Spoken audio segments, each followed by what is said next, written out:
thieth nyako Ramogi juang jotuo mag kansa mawuok e kaunti ma Uasin Gishu koro kwayo piny owacho mondo mi okonygi e chulo okumba mar thieth mar NHIF kendo yara chendono ne jotuo kansa mamoko kaluwore gi kwan mathoth mag kansa mamedre piny mar we pachoka.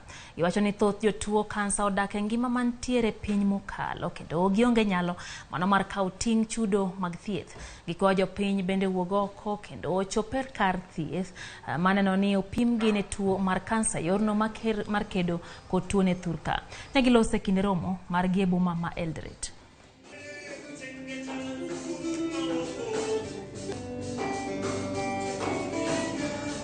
Nasema mimi ni survivor kwa sababu saa hii nakunywa hizo dawa za 5 years. Nilipatikana na breast cancer na nimeenda hizo cycles zote, chemo, radio na cycles zingine 18 cycles. Surviving breast cancer at a young age, being diagnosed with it at the age of only 12. It was very hard, and this day has made it has rekindled the light that was almost fading away. I request our government that NHIF is good for those who can be able to pay, but most of the Kenyans are very poor.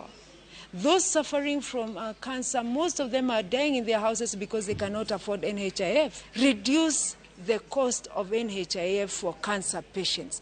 Please, please, cancer is finishing most of us, most of the people. Reduce the cost.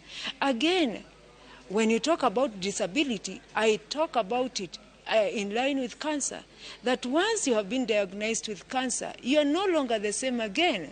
What is the government doing? Please, our leaders.